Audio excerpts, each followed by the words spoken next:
آج میں بہت خوش تھی کیونکہ شادی کے 5 سال بعد آج میں ماں بن گئی تھی۔ میرے ہاں بیٹے کی پیدائش ہوئی تھی۔ اللہ تعالیٰ نے برسوں بعد میری مراد پوری کی تھی۔ میرے ہاں بیٹے کی پیدائش ہوئی تو میرے شوہر نے ہی نہیں بلکہ میری ساس نے بھی اللہ کا لاکھ لاکھ شکر ادا کیا، اور اس کے ساتھ ساتھ میرے ناز نخرے بھی اٹھانے لگے جیسے کہ بیٹا پیدا کرنا میرے اختیار میں ہو۔ یہ تو قدرت کے کھیل ہیں، مگر انسان اللہ کی مسلطیوں کو کم ہی سمجھتا ہے۔ آج میں نے ایک خوبصورت اور صحت مند بچے کو جنم دیا تھا۔ میرے ساتھ میری ساس اور میرے شوہر موجود تھے۔ ابھی ہم ہسپتال سے گھر نہیں آئے تھے کہ میری ساس کو جیسے اچانک کچھ یاد آ گیا تھا۔ وہ نہایت الجھت میں ہسپتال سے نکلی تھی اور گھر چلی گئی۔ میں حیران تھی کہ انہوں نے تو مجھے ساتھ لے کر جانا تھا، مجھے سہارا دینا تھا، مگر وہ ایک لمحہ بھی ہسپتال میں نہیں رکی۔ مجبوراً میرے شوہر کو ایک نرس کی مدد لینا پڑی تھی جو ہمارے ساتھ کار میں بیٹھ کر ہمارے گھر تک آئی تھی۔ اس نے میرے بچے کو بھی سنبھالا اور مجھے بھی۔ مجھے گاڑی میں احتیاط سے بٹھایا تھا۔ ہم لوگ گھر آئے تو اماں جی موجود نہیں تھی۔ میں اور میرا شوہر فرحان اپنے کمرے میں بیٹھے یہ سوچ رہے تھے کہ اماں جی اتنی صبح کہاں چلی گئی ہیں، ان کو تو اس وقت گھر میں موجود ہونا چاہیے تھا۔ گھر میں مہمان بھی آنے والے تھے، پھر اماں جی کا اس وقت گھر سے چلے جانا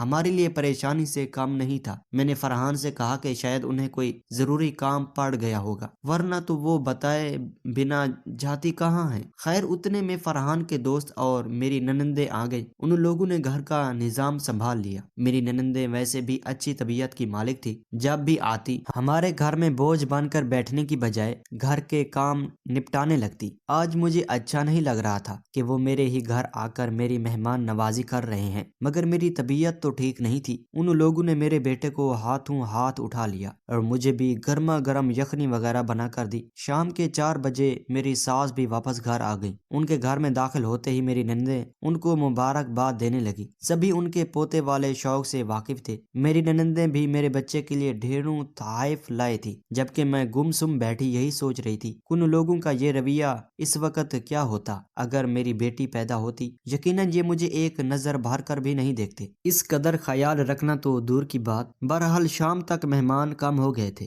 بچے کی خوشی میں، مگر اب بھی میری ساس اور میرا شوہر میرے پاس ہی بیٹھے میری تعریفیں کر رہے تھے۔ کبھی میری ساس میرا ماتھا چومتی اور کبھی اپنے ہاتھوں میں میرا ہاتھ لے لیتی، پھر جیسے ان کو کچھ یاد آ گیا ہو۔ سب ٹھیک تو ہے نا ماں؟ میں پوچھتی تو وہ بولتی، بیٹی میں تمہارے لیے ایک خاص انار کا جوس لائی ہوں جس کے پینے سے تمہاری صحت فوراً ٹھیک ہو جائے گی۔ سردیوں میں انار کا جوس کون پیتا ہے؟ میں نے دل ہی دل میں سوچا۔ اتنے میں ماں جی انار کا جوس میرے سامنے ٹرے میں رکھ کر آ گئی۔ مجبوراً مجھے پینا ہی پڑا تھا، وہ بہت اصرار کر رہی تھی۔ جوس پینے کے بعد میری طبیعت حشناش بشاش ہو گئی، شاید کہ انہوں نے جوس میں خاص چینی وغیرہ ملائی تھی جس کے پینے سے میری طبیعت اچھی ہو گئی تھی۔ بہرحال انہوں نے میرا بہت خیال رکھا، روزانہ ہفتے والے دن مجھے انار کا جوس لازمی پلاتی۔ ایک دن میری طبیعت صحیح نہیں تھی، میں نے سوچا اپنی ساس کا دل دکھانا بھی صحیح بات نہیں ہے، اچھا ہے کہ جوس فرحان کو دے دوں، وہ بھی پی لے تو اچھا ہے۔ اب تو ویسے بھی میری طبیعت سنبھل چکی تھی۔ میں نے انار کا جوس انہیں دے دیا۔ جوس پی کر ان کی طبیعت بھی اچھی ہو گئی تھی، کہنے لگے یہ تو بہت اچھے ذائقے والا ہے، میں اپنے آفس کے پاس سے پیتا ہوں، اس کا ذائقہ بھی کم ہوتا ہے۔ اگلی صبح ابھی ہم اپنے کمرے میں ہی بیٹھے تھے کہ اماں جی بڑے پرجوش انداز میں کمرے میں داخل ہوئیں۔ اماں جی کو اتنا خوش دیکھ کر ہم دونوں بھی خوش ہو گئے تھے۔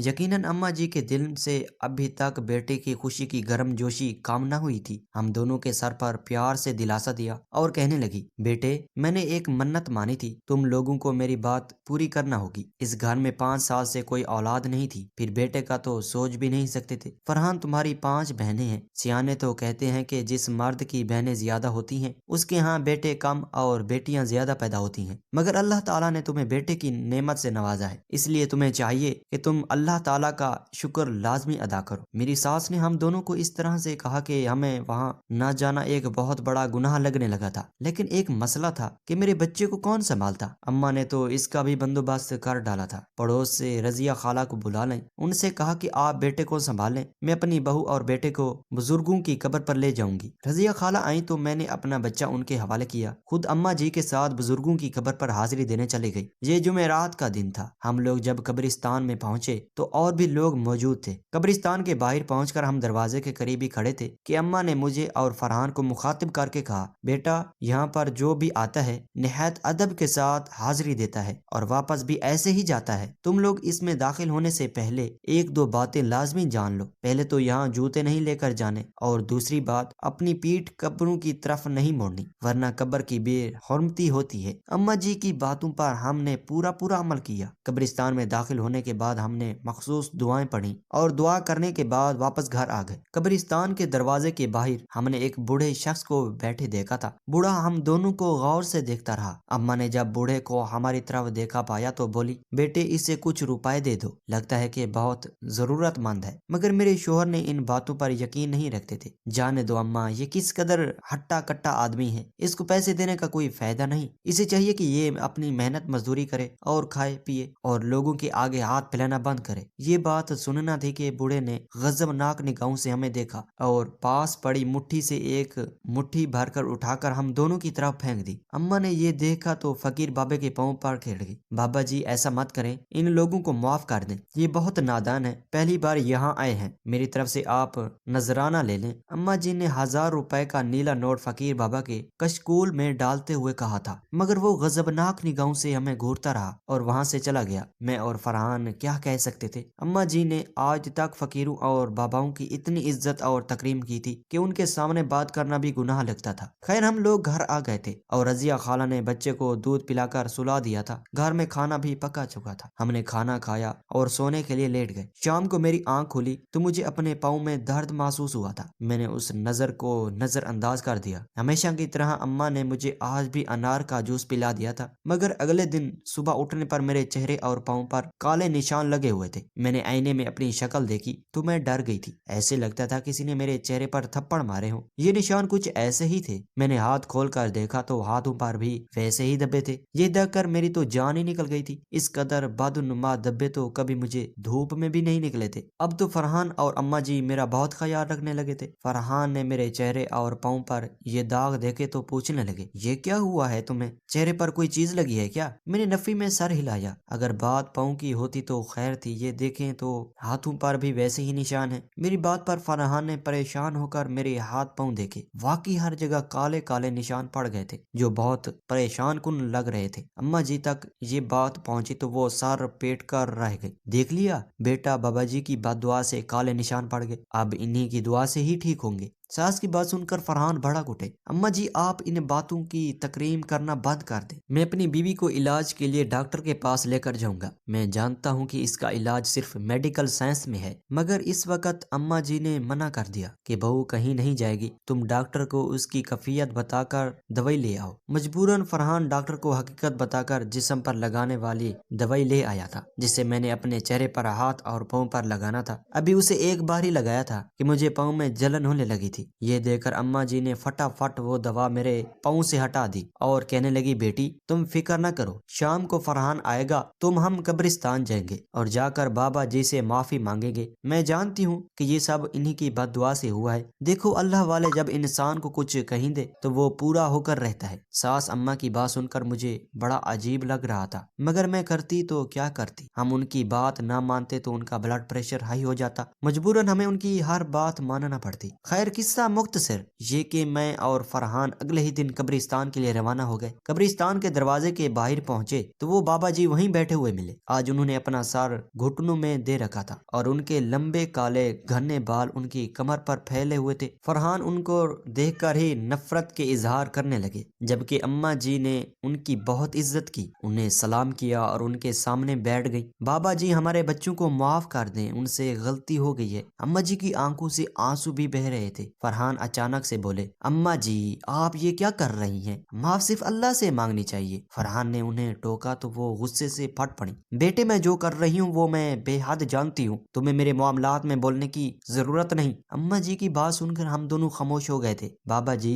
کافی دیر سے یہ باتیں سن رہا تھا۔ اس نے حق ہو کا نعرہ لگایا اور پاس پڑی مٹی سے ایک مٹھی اٹھا کر ہم دونوں کی طرف پھینک دی۔ اماں جی یہ دیکھ کر اور بھی زیادہ رونے لگی، بابا جی مجھ سے سب کچھ لے لیں گے مگر میرے بچوں کو معاف کر دیں۔ بابا جی نے ایک بار آسمان کی طرف دیکھا اور پھر ایک نعرہ لگا کر اٹھ گئے۔ اماں جی انہیں آوازیں دیتی رہ گئی۔ اب فرحان کو غصہ آ چکا تھا، اماں جی آپ کس قدر جہالت کی باتیں کرتی ہیں، خدا کے لیے انسانوں کی پرستش چھوڑ دیں، یہ سب بہت بڑا گناہ ہے، اسے شرک کہا جاتا ہے۔ آپ ایک انسان کو خدائی اختیارات مت دے کہ اس کے معاف کرنے سے آپ کی زندگی میں کوئی فرق نہیں پڑے گا، ہم نے اس کا دل تو نہیں دکھایا تھا، اگر وہ اتنا ہی اللہ والا تھا تو وہ بھی کیوں مانگ رہا تھا؟ توبہ استغفر فار کر بیٹے ایسا نہیں کہتے۔ اماں ہمیں ڈرانے لگی تھی، مگر اب فرحان پر اس بات کا کوئی اثر نہیں ہو رہا تھا۔ خیر ہم لوگ گھر واپس آ گئے تھے۔ آج بھی رضیہ خالہ ہمارے گھر آئی تھی۔ انہوں نے گھر کا سارا نظام سنبھال لیا تھا۔ امی نے بھی رو رو کر برا حال کر رکھا تھا۔ ان کو بھی ویسی تسلیاں دینے لگی۔ ارے یہ دیکھو میری بہو کے چہرے اور پاؤں کو کس قدر نشان پڑ گئے ہیں، اور رضیہ خالہ کو بتانے لگی تھی۔ خالہ ان کو تسلیاں دے رہی تھی جبکہ فرحان اپنے کمرے میں چلے گئے۔ شام کو فرحان جاگے تو ان کے سر میں بہت درد تھا، ہلکا ہلکا بخار بھی تھا، جبکہ اماں کی کیفیت بھی یہی تھی۔ ایسے میں میرے لیے کھانا پکانا مشکل ہو رہا تھا۔ اماں جی تو بستر سے اٹھ ہی نہیں پا رہی تھی، جبکہ میں نے پڑوس سے خالہ کو بلوا لیا تھا۔ خالہ نے آتے ہی گھر کا نظام سنبھال لیا۔ اماں بستر کی ہو کر رہ گئی تھی۔ اب گھر میں سناٹا چھا گیا تھا۔ 2 دن سے وہ بخار میں پڑی تھی۔ مجھے یاد آ رہا تھا کہ کیسے وہ مجھے روزانہ جوس بنا کر پلاتی، میرا خیال رکھتی، مجھے ڈھیروں نصیحتیں کرتی۔ اب ان کی خاموشی مجھے کاٹ کر رہی تھی، مگر میں نے ان کا خیال رکھنا شروع کر دیا تھا کہ وہ اور فرحان جلد ٹھیک ہو جائیں تاکہ گھر کے حالات پھر سے پہلے جیسے ہو جائیں۔ مگر ان کا بخار بڑھتا ہی جا رہا تھا، یہاں تک کہ ان کو ڈاکٹر کے پاس لے جانا پڑا۔ ڈاکٹر نے چیک کرنے کے بعد معمولی سی دوا دے دی اور کہا کہ بخار اتر جائے گا، پریشانی کی کوئی بات نہیں۔ میں نے خدا کا شکر ادا کیا اور ڈاکٹر سے دوا لے کر شوہر اور اماں جی دونوں کو دینا شروع کر دی۔ مگر اگلی صبح جب وہ دونوں اٹھے تو ان کے چہرے اور پاؤں پر بھی کالے رنگ کے نشانات تھے، جن کو دیکھتے ہی میری ساس کی پریشانی میں اضافہ ہوتا چلا گیا۔ فرحان کے تو ہاتھوں پر بھی یہ نشان بڑھ گئے تھے، جبکہ اماں جی کے چہرے اور پاؤں پر یہ نشان موجود تھے